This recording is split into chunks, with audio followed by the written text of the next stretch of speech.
मतलब पहाड़ों से प्रकृति से छेड़छाड़ की जा रही है, तो कहीं ना कहीं इसका विनाश तो हमारे सामने नजर आ ही रहा है। उसकी नींव के साथ छेड़छाड़ करते हैं और फिर ऊपर से वो भूस्खलन होने स्टार्ट हो जाए, जिससे हमारे जान और माल का नुकसान। तो अब इंसान को अपने लालच को कम कर देना चाहिए। अगर आप धर्म के विपरीत कार्य करते हैं तो प्रकृति कभी भी साथ नहीं देगी। और ये जितने भी उत्तराखंड है, हिमाचल है और जम्मू कश्मीर है, ये तो देवभूमि है ना। जो देवालय के नज़दीक के स्थान है वहाँ पर कोई अंडा मीट शराब का प्रयोग नहीं होना चाहिए, वो सब कर रहे हैं। और सब यंग जनरेशन जा रही है वहाँ पर, टूरिस्ट प्लेस बना रखे हैं उन्होंने। तो जब आप इस तरह का अनाचार करेंगे तो देवी देवता तो रोस्ट होंगे ही होंगे। जीवन में जो सबसे पहली जो प्रेफरेंस है वो धर्म को दो। अब धर्म को तो कोई मानता ही नहीं है, और धर्म के साथ जो है खान पान आहार व्यवहार होता है। नमस्कार, मैं अनूप कुमार और आप देख रहे हैं सौगंध टीवी। पिछले 2 महीने से जो बादल फटने की घटनाओं से, बाढ़ की घटनाओं से, लैंडस्लाइड की घटनाओं से हिमाचल प्रदेश, उत्तराखंड में भारी क्षति हुई है। और अब लगभग 30 व्यक्ति जो हैं वो वैष्णो देवी में लैंडस्लाइड की घटनाओं में मारे गए। तो इसका प्रमुख कारण क्या है? प्राकृतिक आपदा है या मानव निर्मित ये ऐसी जो आपदाएं हैं जो ऐसी आपदाओं को न्योता देती हैं? इस बारे में जानकारी लेंगे। चंडीगढ़ के कुछ लोग इस बारे में क्या कहते हैं, आइए जानते हैं। जी, अपना नाम बताइए। मेरा नाम अनुज कुमार है, अनुज राजभर जी। मैं चंडीगढ़ से ही हूँ जी। मैं इस बारे में बोलना चाहता हूँ कि ये जो पहाड़ों पे लैंडस्लाइड हो रही हैं आए दिन, ये मतलब ऐसी खबरें आ रही हैं कि होटल टूट गए हैं, रिहायशी इलाकों में पानी घुस आया है।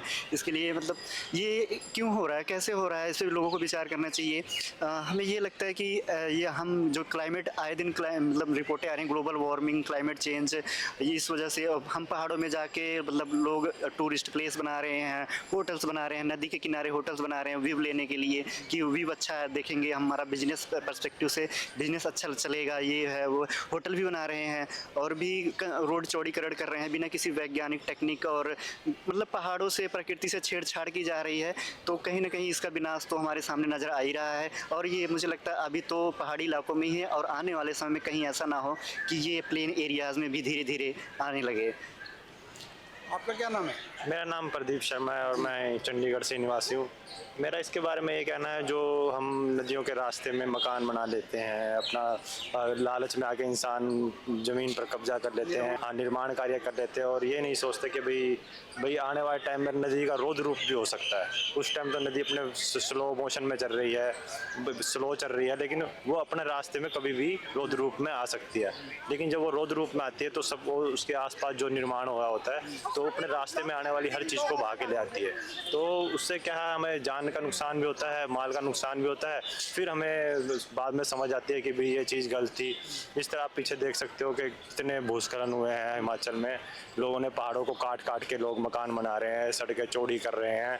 तो कहीं ना कहीं अगर हम अपने मकान के स्ट्रक्चर को भी अगर हिलाते हैं थोड़ा सा, तो एक टाइम पे उसकी नींव को अगर हम हिलाएंगे तो मकान का स्ट्रक्चर लूज हो जाएगा और गिर ही जाएगा मकान। तो ऐसे ही धीरे धीरे पहाड़ अब ऊपर से आप उसकी नींव के साथ छेड़छाड़ करते हैं और फिर ऊपर से वो भूस्खलन होने स्टार्ट हो जाए, जिससे हमारे जान और माल का नुकसान। तो अब इंसान को अपने लालच को कम कर देना चाहिए और प्राकृतिक चीज़ों के साथ छेड़छाड़ नहीं करनी चाहिए।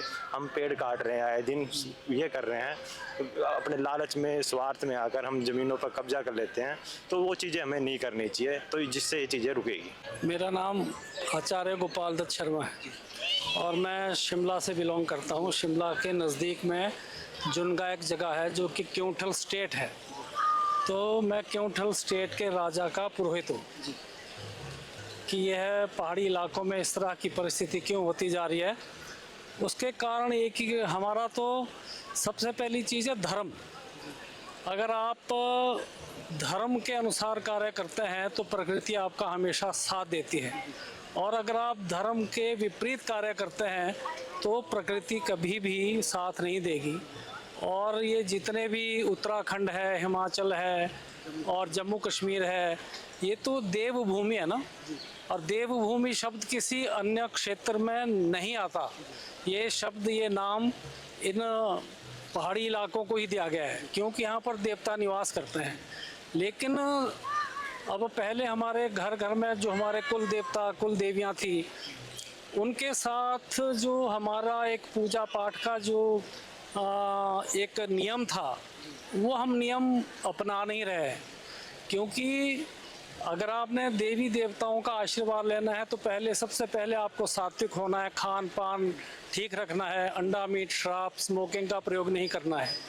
अब हम देखते हैं कि जितने भी बहुत सारे स्थान पे मैंने देखा है, जितने देवालय के देवताओं के जो जिनमें देवता आते हैं वो कोई नियम नहीं रखते हैं, और फिर वो जो बातें करते हैं वो भी कोई नियम वाली बात नहीं दिखाई देती है। मैं भी संस्कृत का छात्र हूँ, मैं भी एक पुरोहित हूँ, और जब हम इस प्रकृति में जब इतना कष्टदायक जब हम इस समय देख रहे हैं तो विचार जरूर आता है कि भाई ऐसा क्यों हो रहा है। अब सबसे पहले उत्तराखंड में जब ये केदारनाथ में जब बहुत बड़ा ये जल आया, वहाँ पर सब लोग बह गए, तो हमने अपने तीर्थ स्थानों को टूरिस्ट प्लेस बना दिया, और वहाँ पर जो अनाचार होता है, जो वहाँ पर अपवित्रता होती है, वहाँ पर जबकि इन जो देवालय के नज़दीक के स्थान है वहाँ पर कोई अंडा मीट शराब का प्रयोग नहीं होना चाहिए, वो सब कर रहे हैं, और सब यंग जनरेशन जा रही है वहाँ पर, टूरिस्ट प्लेस बना रखे उन्होंने। तो जब आप इस तरह का अनाचार करेंगे तो देवी देवता तो रुष्ट होंगे ही होंगे।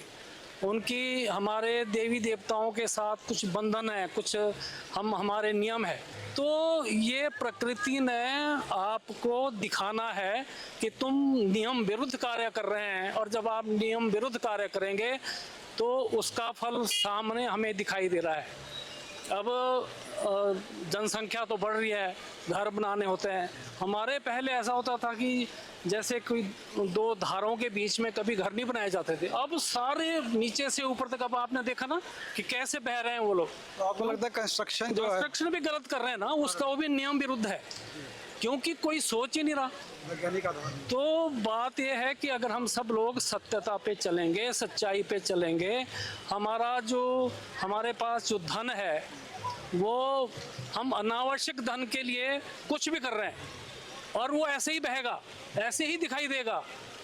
तो हमारा तो कहा था कि जीवन में जो सबसे पहली जो प्रेफरेंस है वो धर्म को दो। अब धर्म को तो कोई मानता ही नहीं है, और धर्म के साथ जो है खान पान आहार व्यवहार होता है। अब वो कोई नियम नहीं है, तो हर चीज़ का नियम था, तो फिर धर्म बगैर धन के नहीं होता। पर कहते धन कैसा होना चाहिए, जो धर्म के अनुसार हो। आप करोड़ों रुपए कमाओ, अरबों रुपए कमाओ, और उसके आप मंदिर बनाओ, और हम जैसे ब्राह्मणों को दक्षिणा दो, तो वो मंदिर भी भ्रष्ट और वो ब्राह्मण भी भ्रष्ट। इसलिए सारे मंदिर बह रहे हैं, क्योंकि आपका जो धन है वो सत्य का धन नहीं है। तो ना तो धर्म के ऊपर टिक रहे हैं, ना धन आपका ठीक है।